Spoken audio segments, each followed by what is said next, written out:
Bonjour Florence Durier. Bonjour. Alors, vous avez 40 ans, vous êtes originaire de Roubaix, vous avez d'ailleurs travaillé dans le textile et puis un jour, vous avez eu besoin de plus de sens, de plus d'impact environnemental dans votre travail et vous avez relevé le défi Famille Zéro Déchet lancé par la ville de Roubaix. C'est là que vous vient l'idée de Oh la consigne. Alors de quoi s'agit-il? Comment cela fonctionne? Eh bien vous avez 1 minute pour nous convaincre. Alors, savez-vous qu'en France, chaque année, 140 milliards d'emballages jetables sont mis sur le marché et la plupart partent à l'incinérateur? Non, Pourtant, je ne savais pas.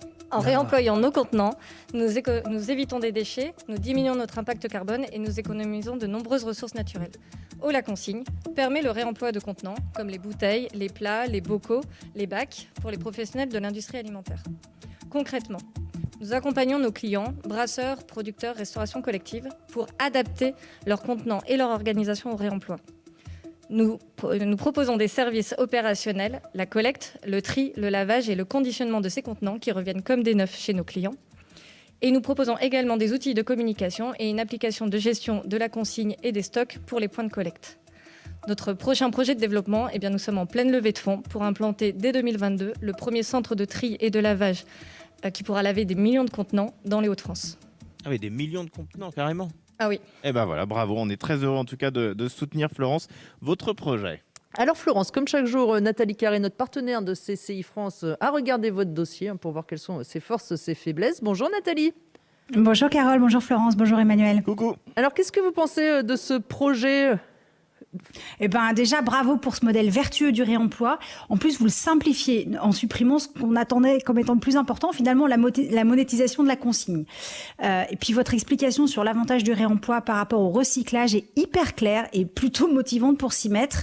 Et le fait de déposer ses bouteilles chez son commerçant plutôt que dans un collecteur, ça valorise vos partenaires et ça les aide à générer du chiffre d'affaires. Alors, j'aurais deux remarques et une suggestion.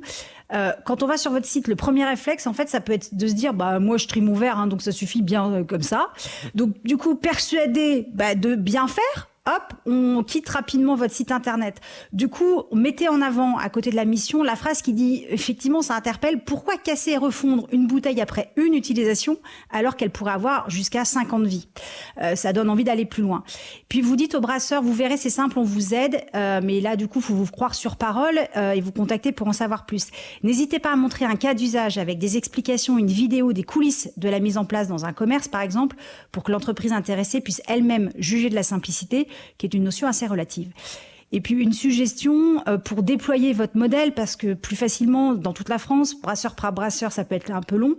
Est-ce qu'on pourrait avoir 2 process en parallèle? L'actuel qui permet la visibilité de votre entreprise et puis un modèle avec peut-être des ambassadeurs dans toute la France qui seraient des consommateurs engagés bien sûr et qui accepteraient d'organiser des collectes hebdomadaires, je sais pas, le jour du marché par exemple.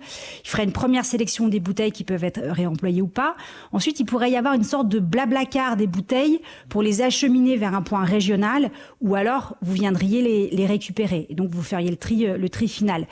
Après, il faudrait évidemment les ramener aux commerçants.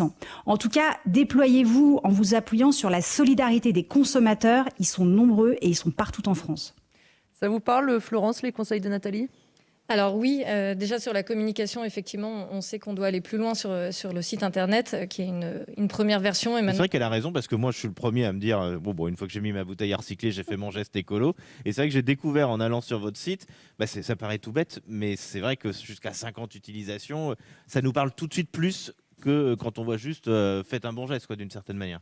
Alors effectivement, on peut aller plus loin sur le site internet. Et en fait, on travaille essentiellement la communication sur les points de collecte, puisque finalement, en fait, les consommateurs qui peuvent rapporter leurs bouteilles auront les informations sur le point de collecte et seront motivés sur le point de collecte pour venir apporter leurs C'est ça le plus compliqué aujourd'hui? C'est le lavage ou c'est la collecte ou c'est la redistribution?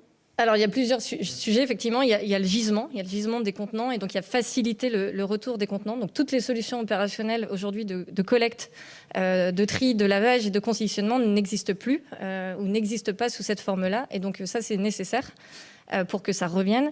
Et puis, le deuxième point, effectivement, c'est qu'il y ait cette communication vers les clients ou cet attrait pour une consigne monétaire qui fait qu'on est motivé pour revenir redéposer son contenant. Ah oui, c'est ça, c'est toujours ça. Quand il y a un petit peu de sous au bout, on fait attention quand même. Patrick Séguin, patron de Damar, qu'est-ce que vous en pensez de ce très joli projet? Moi, je suis assez bluffé. Et ce qui me parle beaucoup dans l'histoire qu'on vient d'entendre, c'est d'oser. Je pense que pour changer notre monde, il faut savoir relever les défis et quand la porte est fermée, passer par la fenêtre. Vous avez posé des bonnes questions et j'imagine qu'au quotidien, il y a beaucoup de portes qui se ferment. C'est comment vous êtes capable de passer par la fenêtre, de refuser la porte fermée pour continuer à avancer. Donc mon message, c'est voyez grand, osez, et je pense que c'est ainsi qu'on pourra ensemble changer le monde.